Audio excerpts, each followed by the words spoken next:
안녕하세요. 오늘도 사금의 시간 함께해서 감사합니다. 오늘은 스가랴서 6장입니다. 내용을 함께 살펴보도록 하겠습니다. 6장은 파트 1의 마지막입니다. 파트 1에서 어떤 이야기를 하고 있었는지 기억해 볼까요?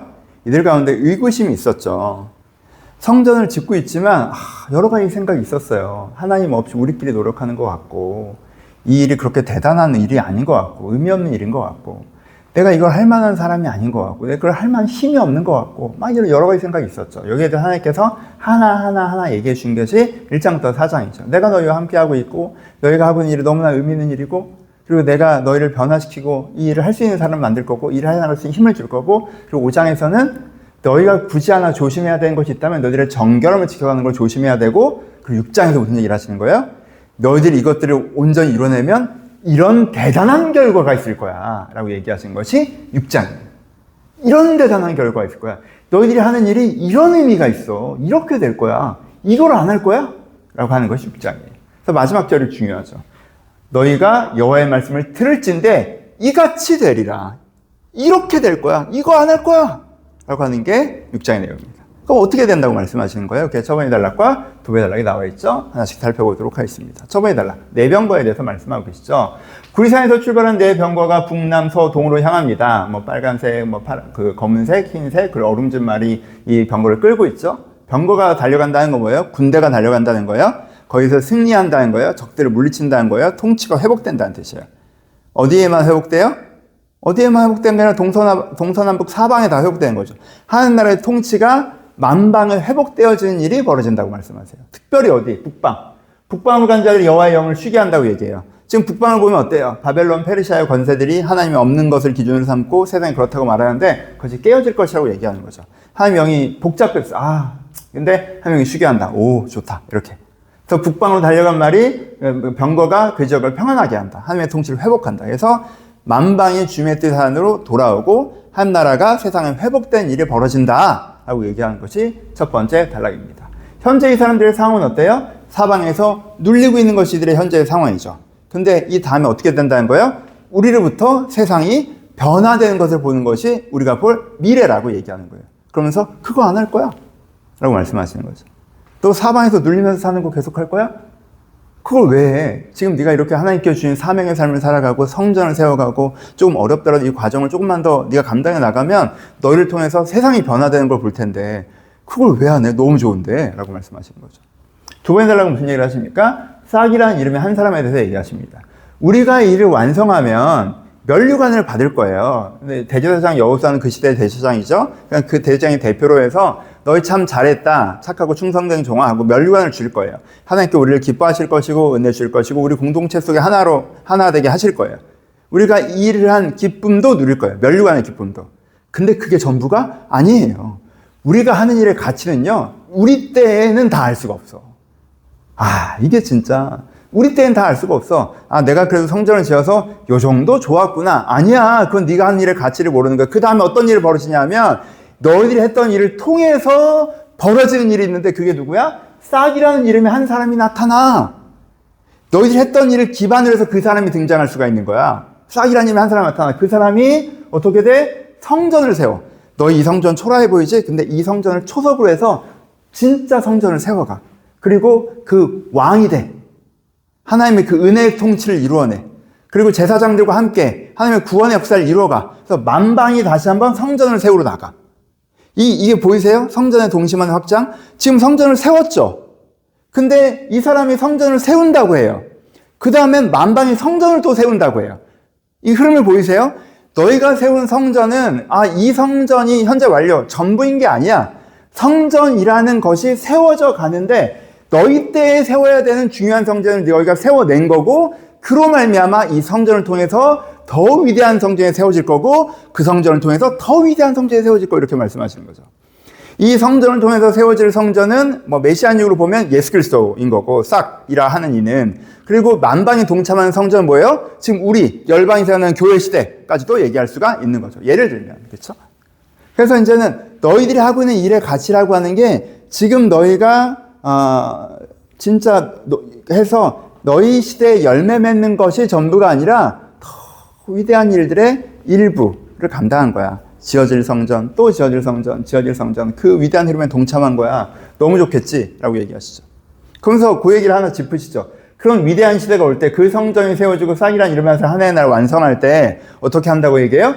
우리가 받았던 면류관 이거 있죠. 이것을 보관한 게 박물관에 보관하듯이 그분들이 계셔서 우리가 이렇게 막 이런 거 있잖아요. 우리가 이순신 장군 기념한 그때 조선을 지키셔서 이 나라가 막 이런 것처럼 우리가 받은 면류관이 그때 박물관에 보관돼 있어가지고 정말 감사했다. 그분들이 있어서 이 위대한 시대가 온 거 아니냐라고 얘기할 거라는 거예요. 우리가 에스라 느헤미야 시대 사람들을 보면서 그걸 지금 하고 있잖아요. 그렇죠? 그렇게 될 거라는 거예요. 이 사람들이 자기가 하는 일의 가치를 알았을까? 이 몇천 년 뒤에 여기 한국에서 내가 지금 이거 자기들 했던 일을 막 얘기하면서 우리 이렇게 살아야 됩니다. 이렇게 얘기할 거 알긴 했을까? 그러니까 그 사람들은 그 위대한 삶의 일부로 감당을 읽고 그것이 얼마나 의미 있는 일인지 니들이 지금 못 느끼지만 이게 엄청난 일에 너희가 참여하고 있는 거라는 얘기를 두 번이 달라서 얘기하고 있습니다. 여기에 좀 더 깊이 있는 얘기도 있죠. 이게 메시아님께서 왕과 대제사장의 사역됨 이런 테마적인 입장에서는 되게 중요한 장인데 여기 흐름에서 많이 설명하지 않을게요. 하여튼 그렇게 돼서 너희가 이 일을 안 할 거야. 너희가 지금 누리는 작은 영광, 너희가 이것을 완성하면 작은 영광도 누리지만 그것은 미래에 더 큰 영광의 초석까지 될 거야 라고 말씀하시는 것이 스가랴서 6장입니다. 그러니까 너희가 이 소망을 가지고 오늘의 사명들을 감당해 나가보자 라고 말씀하시는 것이죠. 그렇죠? 이 시대의 사람들이 성전을 짓다가 좀 지쳐있을 때 이 말씀을 드린 거잖아요. 이 스가랴서 1장부터 6장까지 설교를 듣고요. 정말 부흥회처럼 6일 동안 밤마다 이걸 들었다고 한번 생각해 보세요. 얼마나 다시 한번 마음이 뜨거워졌을까. 우리가 상상해 볼 수 있죠. 역사의 결론을 알고 본문을 보는 기쁨이 여기에 있습니다. 이 말씀을 들은 이 사람들이 결국에는 정말 선신해서 스룹바벨 성전이 온전히 세워지잖아요. 그럼 그 성전이 세워졌다라고 역사서에는 간단히 기록되어 있지만 그 성전이 세워지기까지 이런 과정이 있었구나. 이 사람들 가운데 마음에 지치는 시간들도 있었는데 이런 은혜의 말씀이 있어서 이들이 달려갈 수 있었고 결국 스룹바벨 성전을 세웠고 부족한 부분이 있었지만 그래도 이 하나님의 은혜 역사, 성전이 세워져가는 그 은혜 역사에 일부러 동참할 수 있었구나라는 것을 오늘 스가랴서 1장부터 6장 말씀을 통해서 기억해 볼 수 있습니다. 묵상하고 적용하죠. 여러분 은혜의 일, 하나님 나라 회복에 동참하는 게 얼마나 기쁜 일입니까? 여러분 우리 시대에서 우리 시대의 성전이라는 것을 우리가 세워가고 있습니다. 이 시대의 성전을 많은 하나님의 사람들이 세워가고 있어요. 우리가 관심을 두든 관심을 두지 않건 그 일은 벌어지고 있습니다. 이 시대에도 그냥 바벨론에서 페르시아에서 난 유대인이긴 한데 난 사실 그런 거 이제 관심 없어 하고 자기 먹고 살 것만 생각하면 살아갔던 사람들이 있었겠죠. 근데 여기에 그것들을 포기하면서까지 이 일들, 이 교회, 이 하나님 나라를 세워가는 일에 동참한 유대인들이 있었습니다. 이것이 얼마나 빛나는지 주님과 깊이 얘기하면서 그렇죠. 우리 시대도 똑같다는 거예요. 여러분 이 삶을 사셔야 돼요. 하나님 나라를 세워가는 기쁨, 교회를 세워가는 기쁨, 그리스도의 공동체를 세워가는 기쁨, 이 사명의 기쁨에 동참하셔야 돼요. 그 동참하는 과정에 내가 얼마나 영광스러운 일을 하는지 느끼고 그때 삶의 보람이 가장 크게 있을 수 있어요. 그러니까 여러분들이 은혜의 일에 하나님 나라 회복 일에 동참하는 기쁨이 얼마나 큰지. 하나님 나라는 회복되어져 갑니다.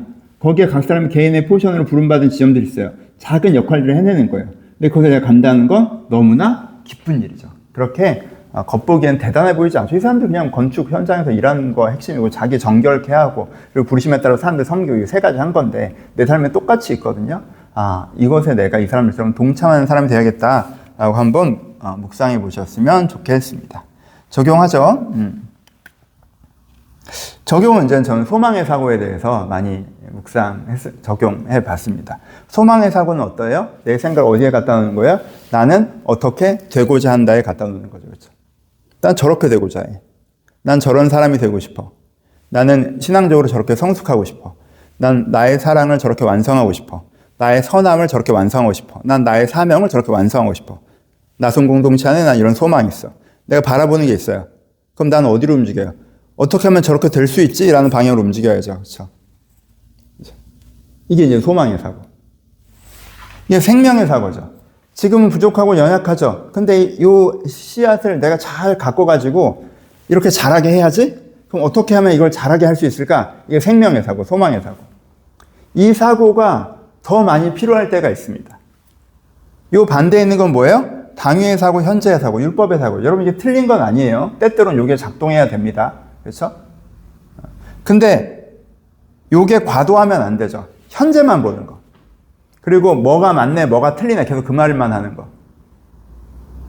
현재만 보고 뭐가 맞네, 뭐가 틀리네. 그래서 어쩌자는 건데. 살리자는 거야, 죽이자는 거야. 이렇게 되는 거. 그렇게 해서 맞는 소리만 계속하는 결과가 어떻게 되는데? 네가 계속 그러고 있으면 어떻게 되는 건데? 결과가. 이게. 여러분 조심하셔야 돼요.